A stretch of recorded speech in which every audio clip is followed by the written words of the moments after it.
आचार्य प्रके अत्रे यांनी लिहिलेला लेख. हा प्रश्न गेले कित्येक दिवस आम्ही आमच्या मनाला विचारित आहोत. गेल्या महिन्यात नागपूर येथे आंबेडकरांनी व त्यांचे 2 लाख महार अनुयायी यांनी बौद्ध धम्माचा स्वीकार केला. पुढल्या महिन्यात मुंबई येथे 2 ते 4 लाख महार बांधवांना बुद्ध धम्माची दीक्षा देणार आहेत. भगवान बुद्धांचा धम्म स्वीकारण्याची प्रचंड लाट या देशातील अस्पृश्य समाजामध्ये उलटलेली आहे. बुद्ध धम्य झालेल्या महारांच्या अभिनंदनांच्या 2-3 सभा आम्ही हजर होतो. तेथील चैतन्य आणि हर्षाचे वातावरण आम्ही डोळ्यांनी पाहिले. त्याच वेळी आमच्या मनात प्रश्न उद्भवला की आम्ही स्वतः महार असतो तर काय केलं असतं. भारतातील लक्षावधी लोक बुद्ध धम्माची दीक्षा स्वीकार करत आहेत ही काय सामान्य घटना आहे? शतकानुशतकात न घडलेली ही महान ऐतिहासिक घटना आहे. पण एवढी क्रांतिकारक घटना होत असताना त्याची देशात प्रतिक्रिया काय घडत आहे? लक्षावधी अस्पृश्य समाज बुद्ध धम्माची दीक्षा स्वीकार करत आहेत हे पाहून हिंदू समाजाला काय वाटतं आहे? काही नाही, अक्षरशः काही नाही. कोणालाही त्याबद्दल काही वाटत नाही. आनंद वाटत नाही व दुःखही वाटत नाही.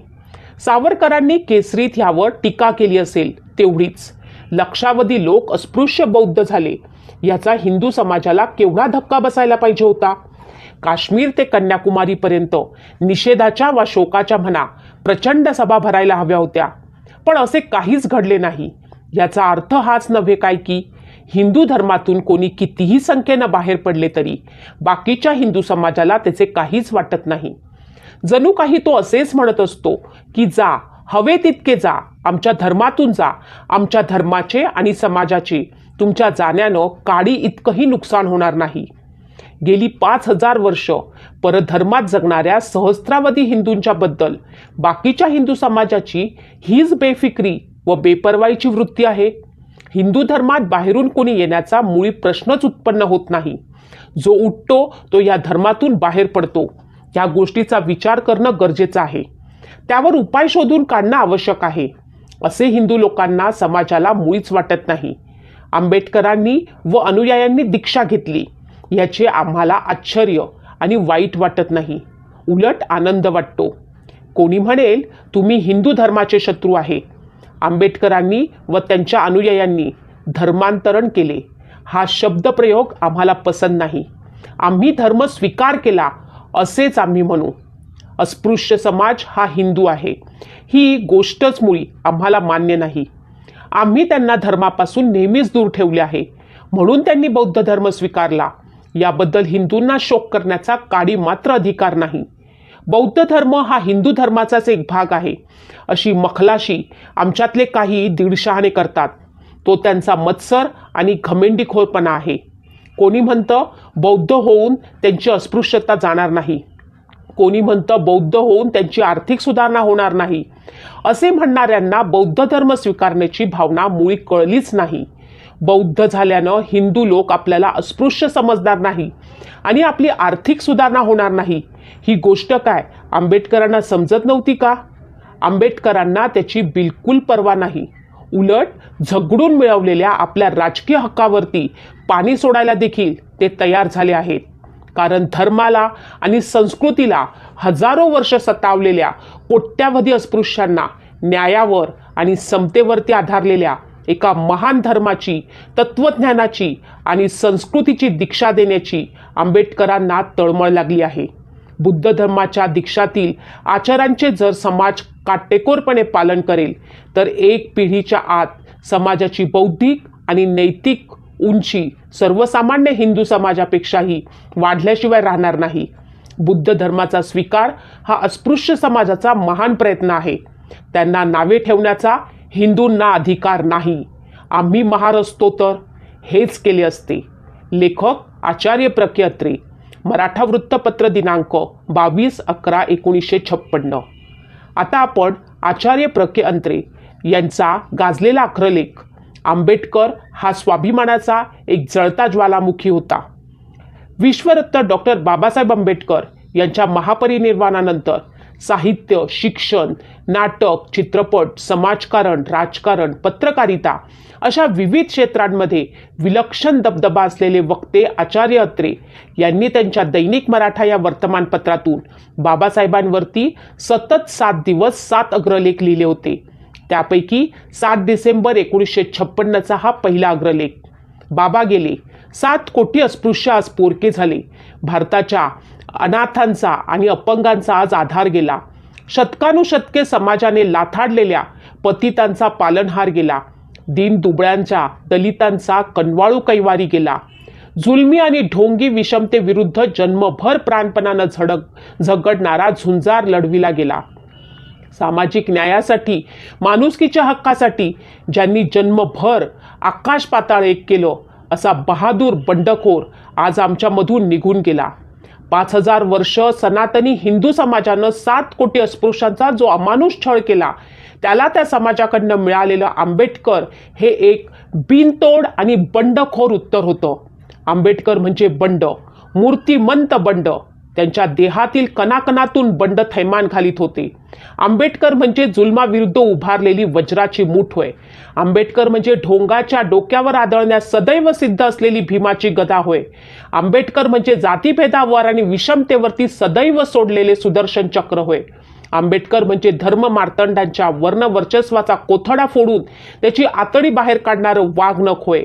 आंबेडकर म्हणजे समाजातील वतनदार सत्ताधाऱ्यांच्या विरुद्ध सदैव पुकारलेलं एक युद्धच होय. महात्मा फुले, कबीर, भगवान बुद्ध हे 3 गुरुच मुळी आंबेडकरांनी असे केले की ज्यांनी देवाचे, धर्माचे, जातीचे, भेदांचे थोटांट माजविणाऱ्या समाज अवस्थेविरुद्ध बंड पुकारले. पतित स्त्रियांच्या उद्धाराचा प्रयत्न करणाऱ्या महात्मा फुल्यांवर सनातनी हिंदू समाजानं मारेकरी घातले.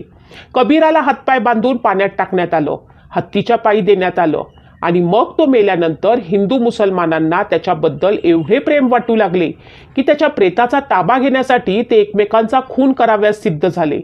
बुद्ध धम्माचा भारतातून उच्छेद करण्यासाठी भगवान बुद्धाच्या अनुयायांच्या कत्तली करण्यात आल्या. हालपेष्ट आणि छळ याची हलाहल ज्यांना हयातीत आणि मेल्यानंतरही प्राशन करावे लागले अशा बंडखोर गुरूंचे आंबेडकर हे सच्चे चेले होते. जुलूम आणि अन्याय म्हटला की आंबेडकरांच्या तळपायाची आग मस्तकात जाई, धमन्या धमन्यांतून त्यांचे रक्त उसळल्या मारू लागे. म्हणूनच लोकसभेत काल पंडित नेहरू म्हणाल्याप्रमाणे हिंदू समाजाच्या प्रत्येक जुलुमाविरुद्ध पुकारलेल्या बंडाचं ते प्रतीक बनले. हिंदू समाजानं आणि सत्ताधारी काँग्रेसनं आंबेडकरांची जेवढी निंदा केली, जेवढा छळ केला, जेवढा अपमान केला तेवढा कोणाचाही केला नसेल. पण या छळाची आणि विटंबनेची त्यांनी लव मात्र पर्वा केली नाही. धम्माच्या आणि सत्तेच्या जुलमाला ते कधीही शरण गेले नाहीत. शरणागती हा शब्दच मुळी आंबेडकरांच्या शब्दकोशातच नव्हता. मोडेल, मार खाईल, मरेल पण वाकणार नाही अशी त्यांची जिद्द होती आणि ती शेवटपर्यंत त्यांनी खरी करून दाखवली. जो तुमचा धर्म मला कुत्रा मांजरापेक्षाही हीन रीतीनं वागवतो त्या धर्मात मी कधीही राहणार नाही असे कोट्यावधी हिंदू धर्मीयांना कित्येक वर्षापासून ते बजावत होते. माणसासारख्या माणसाला अस्पृश्य मानणारी ती तुमची मनुस्मृती मी जाळून टाकणार असे त्यांनी सनातनी हिंदूंना छातीवर हात मारून सांगितले होते. यामुळे हिंदू धर्म लोक त्यांच्यावरती फारच संतापले. त्यांना वाटले की आंबेडकर हे गझनीच्या महम्मदपेक्षाही हिंदू धर्माचं भयंकर दुश्मन आहेत. धर्मांतराची घोषणा केल्यानंतर आंबेडकरांचा खून करण्याची योजना घेऊन एक हिंदू पुढारी डॉक्टर कुर्तकोटी यांच्याकडे गेले होते. तेव्हा डॉक्टर कुर्तकोटींनी त्यांना सांगितले, आंबेडकरांना तुम्ही मारलेत तर त्यांच्या रक्ताच्या प्रत्येक थेंबामधून 10 आंबेडकर बाहेर पडतील. आंबेडकरांची धर्मांतराची घोषणा ही हिंदू धर्माच्या नाशाची घोषणा नाही, ते हिंदू धर्माच्या सुधारणेचे आव्हान आहे. चातुर्वर्णानं हिंदू धर्माचा आणि हिंदुस्थानाचा नाश झाला आहे असे डॉक्टर आंबेडकरांचे मत होते. म्हणून चातुर्वर्णाची चौकट मोडून हिंदू समाजाची रचना समतेच्या आणि लोकशाहीच्या पायावर करा असे टाहो फोडून ते सांगत होते. धर्मांतराच्या प्रश्नावर आमच्याशी बोलताना एकदा ते म्हणाले, हिंदू धर्मावर मला सूड घ्यायचा असता तर 5 वर्षाच्या आत मी या देशाचं वाटोळं करून टाकलं असतं. पण या देशाच्या इतिहासात विध्वंसक म्हणून माझे नाव नोंदले जावे अशी माझी इच्छा नाही. हिंदू धर्माप्रमाणेच महात्मा गांधी आणि काँग्रेस यांच्यावर आंबेडकर हे नेहमी प्रखर टीका करीत. त्यामुळे जनाबजीलाप्रमाणेच साम्राज्यवादाशीही संगनमत करून हिंदी स्वातंत्र्याचा मार्ग ते रोखून धरीत आहेत, अशी पुष्कळ राष्ट्रवादी लोकांची समजूत होती. अस्पृश्यता निवारणाकडे बघण्याचा काँग्रेसचा दृष्टिकोन हा निव्वळ भूतदयावादी आणि भावनाप्रधान होता. आंबेडकर त्या प्रश्नाकडे केवळ न्यायाच्या आणि हक्काच्या दृष्टीने पाहत असत. पारतंत्र्य नष्ट करण्यासाठी ब्रिटिशांविरुद्ध गांधीजींनी जसे बंड पुकारले तसे अस्पृश्यता नेस्तनाबूत करण्यासाठी त्यांनी स्पृश्य समाजाविरुद्ध का बंड पुकारू नये, असा आंबेडकरांचा त्यांना सवाल होता. अस्पृश्यता निवारणाबद्दल गांधीजी आणि आंबेडकर यांच्यात अशा तऱ्हेने मतभेद होते. म्हणूनच साम्राज्यशाही विरोधी पातळीवर काँग्रेसची आणि आंबेडकरांची एकजूट होऊ शकली नाही. तथापि गांधीजींबद्दल मनात विरोधाची एवढी भावना असताना केवळ त्यांचे प्राण वाचवण्यासाठी म्हणून अस्पृश्यांसाठी स्वतंत्र मतदारसंघाची आपली मागणी त्यांनी मागे घेतली आणि पुणे करारावरती सही केली.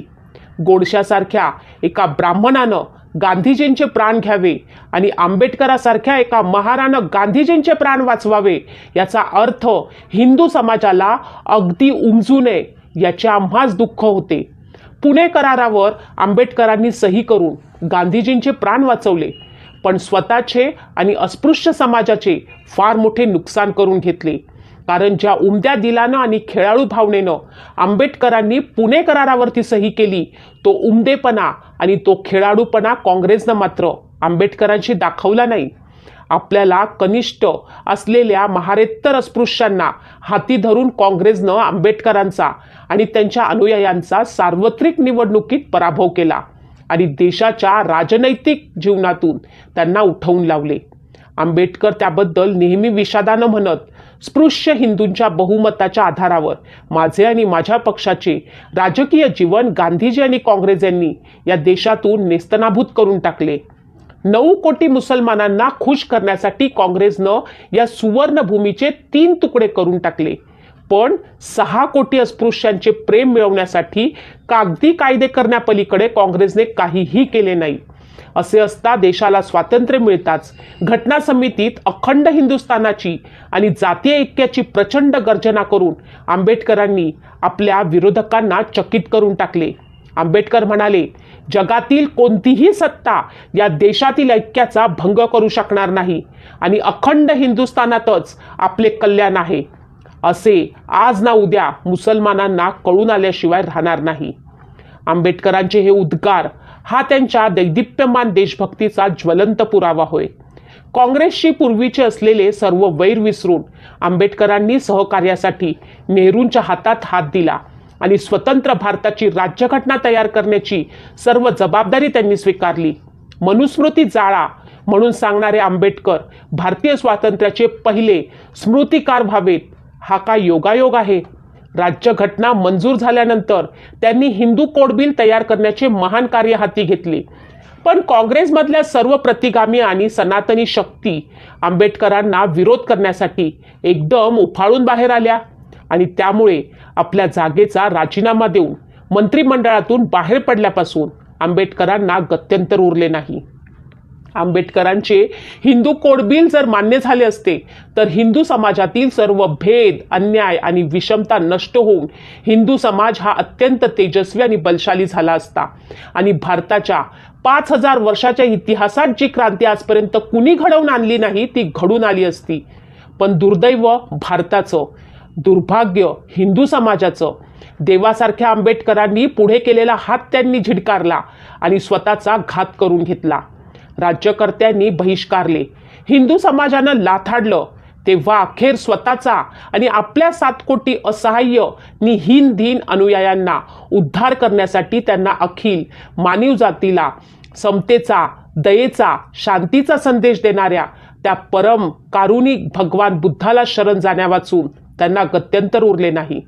डॉक्टर आंबेडकरांच्या विद्वत्तेबद्दल तर त्यांच्या शत्रूला देखील कधी संशय वाटला नाही. त्यांचा एवढा प्रचंड बुद्धीचा, विद्वत्तेचा आणि व्यासंगाचा एकही माणूस महाराष्ट्रातच नव्हे तर भारतात या क्षणी सापडणार नाही.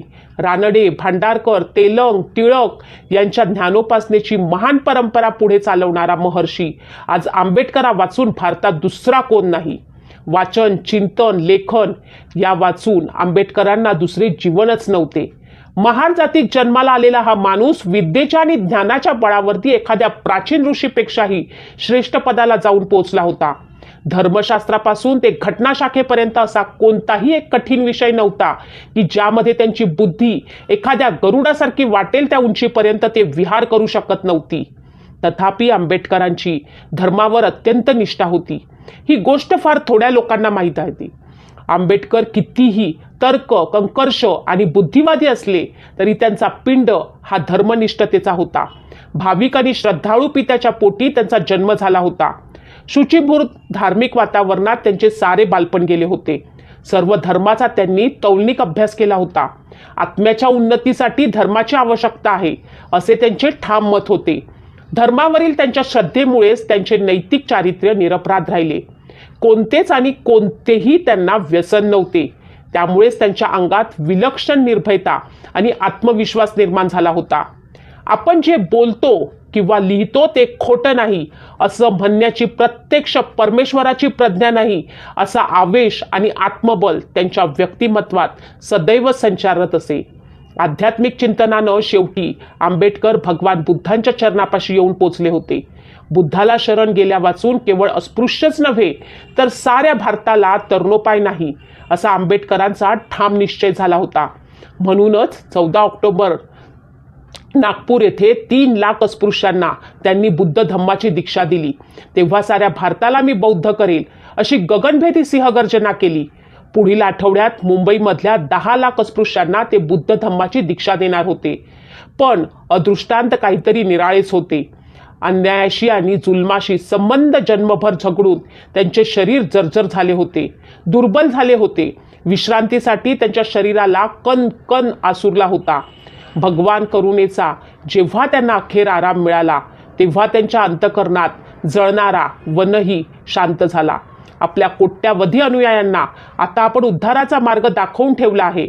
आता आपले अवतार कार्य संपले अशी त्यांना जाणीव झाली आणि निद्रा माऊलीच्या मांडीवरती डोके ठेवून अत्यंत शांत आणि तृप्त मनाने त्यांनी आपली प्राणज्योत निर्वाणात कधी विलीन करून टाकली. जगाला दुसऱ्या दिवशी सकाळी ते जागे होईपर्यंत गंधवार्ता सुद्धा लागली नाही.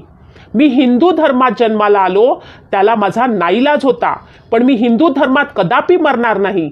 ही आंबेडकरांची घोषणा हिंदू धर्माविरुद्ध रागाची नव्हती, सुडाची नव्हती, तर झगडा करून असहाय्य झालेल्या विनम्र आणि श्रद्धाळू साधकाचे ते तळमळीचे उद्गार होते. आंबेडकरांचे चरित्र ही एक शूर आणि बंडखोर समाजसुधारकाची वीर कथा आहे, शोककथा आहे. गरिबांनी, दीनांनी, दलितांनी ही रोमहर्षक कथा वाचून स्फूर्ती घ्यावी. तसेच आंबेडकरांचा ज्यांनी जन्मभर छळ केला आणि उपहास केला त्या प्रतिगामी राज्यकर्त्यांनी, सनातनी हिंदूंनी त्यांची ही शोककथा वाचून आता पश्चातापानं अवनत मस्तक व्हावे. आंबेडकरांच्या जीवनावर आणि कार्यावर जसा जसा अधिक प्रकाश पडेल तसे तसे त्यांचे अलौकिकत्व प्रकट होईल आणि मग आंबेडकर हे हिंदू समाजाचे शत्रू नसून उद्धारकर्तेच होते अशी भारताची खात्री पटेल. भारतातील जे जे म्हणून काही उज्ज्वल आणि उदात्त आहे त्यांचे आंबेडकर हे एक ज्वलंत भांडार होते. आंबेडकर हा स्वाभिमानाचा एक जळता ज्वालामुखी होता.